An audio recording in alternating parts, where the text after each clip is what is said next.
అందరూ ఇట్లా బైక్ తీసుకుని మాట్లాడు.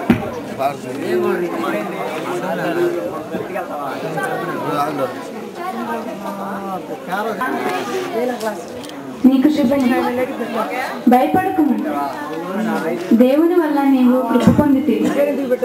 ఇదిగో నీవు గర్భము ధరించి కుమారుని కని ఆయనకు యేసు అని పేరు పెట్టుదు. ఆయన గొప్పవాడై సర్వోన్నతుని కుమారుడు అనబడు.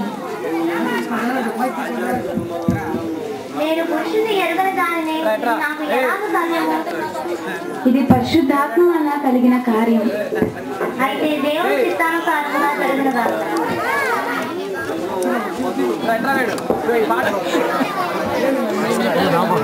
అయ్యో మరీ గర్భవతియా?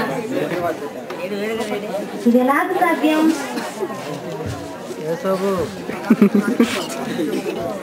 నాతో పరిణయం ఆడకుండానే,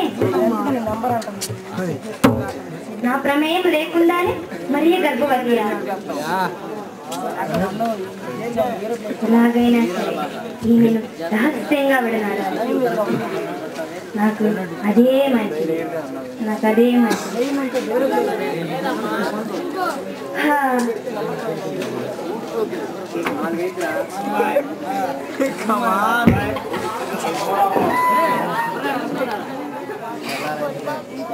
యోసేపు యోసేపు యోసేపు భయపడకుము, నేను ప్రభువుచే పంపబడిన దూతను. నీవు మరియను విడనాడవద్దు, ఆమె పరిశుద్ధాత్మ వల్ల గర్భము ధరించింది. నీవు ఆమెను విడవక పరిణయమాడు. పరిశుద్ధాత్మ వలన కలిగిన కార్యమా? అయితే మరియను నేను చేపడతాను. అంతే.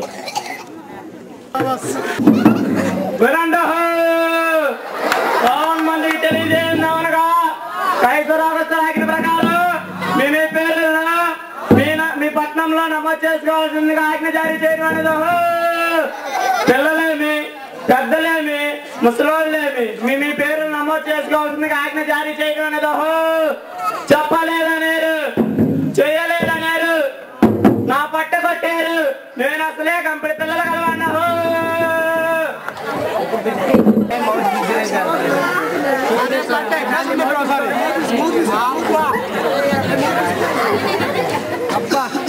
అరే ఎర్రన్నా నల్లన్నా బాగా తెలియగా ఉందిరా.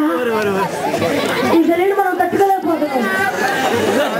అరే ఎర్రన్నా నువ్వు వెళ్ళి దూరంగా కనిపించి ఆ చెత్తని తీసుకుంటురా, మనం చెలిగా వస్తున్నాం. అయ్యి బాబోయ్ ఇంకేమైనా ఉందా?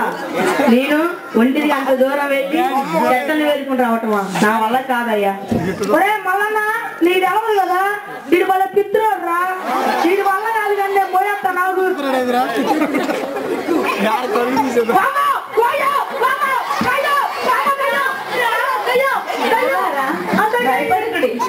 ఇదిగో ప్రజలందరికీ కలుగబోవు మహా సంతోషకరమైన శుభవర్తమానము నేను మీ కొరకు తెచ్చి ఉన్నాను. ఇదిగో దావీదు పట్టణమందు నేడు రక్షకుడుకు మీ కొరకు పుట్టి ఉన్నాడు. దావీదు పట్టణంలో మన బాబు రక్షకుడు పుట్టాడంట. పదండి వెళ్ళి మనం ఆయన పూజిద్దాం.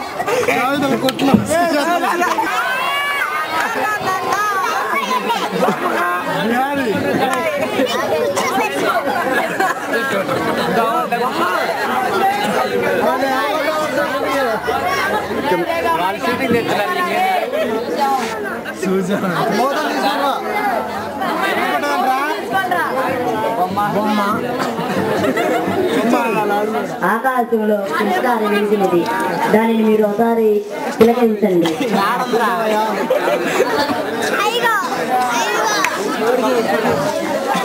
ఆ తారం చూచుటకు చాలా ప్రత్యేకముగా ఉంది. దాని యొక్క భావం ఈ లోకంలో ఒక గొప్ప చక్రవర్తి జన్మించబోతున్నాడు. రాండి మనం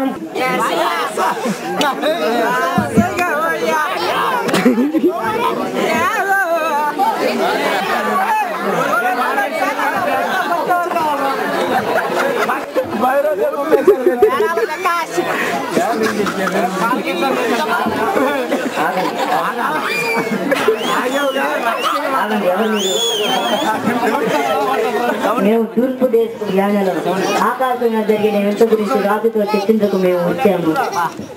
బాగా చెప్పావు. సరే ఆగండి, సార్లు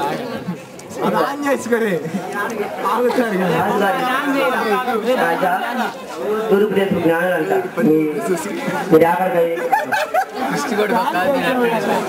ప్రవేశపెట్టండి.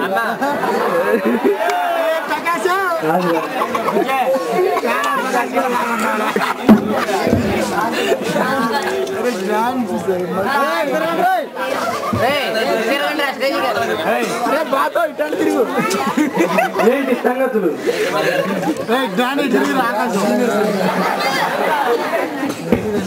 రాజా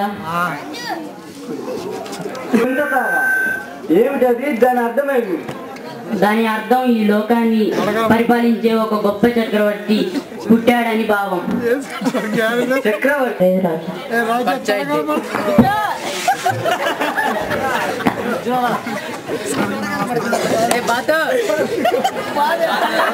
మణి మాణిక్య భూషణానికి చూడనాయి, అద్వితీయుండనాయి, అది రోహితుండనాయి.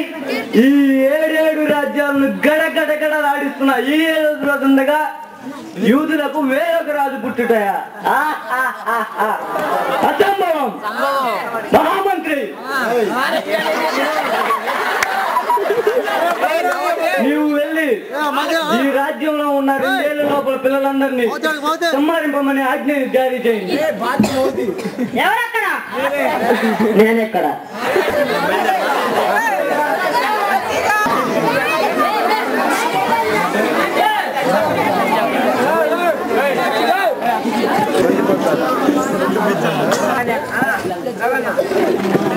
అమ్మా ఏంటయ్యా, మా భార్య ప్రసవ వేదనతో బాధపడుతుంది. మీ ఇంట్లో కొంచెం స్థలం ఉంటే ఇవ్వాలా? ఏంటయ్యా, నీకు చోటు కావాలా?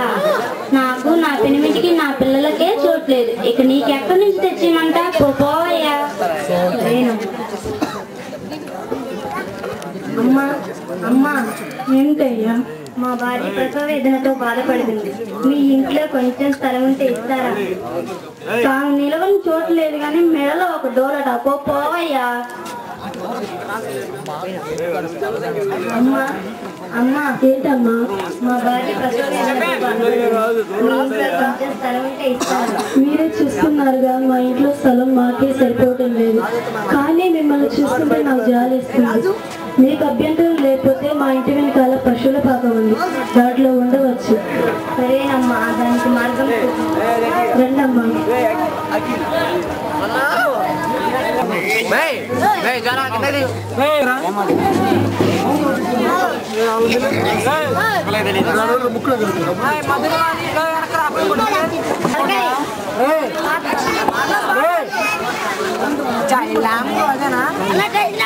పాట పాట లేదు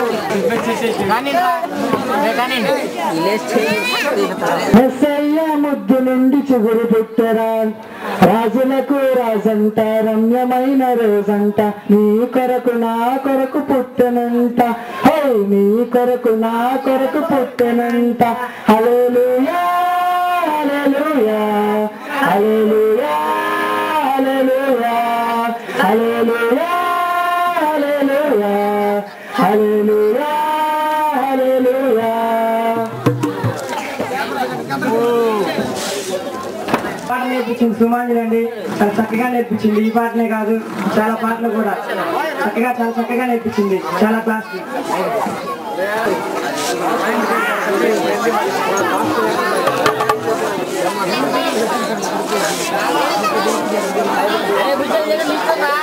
Thank you.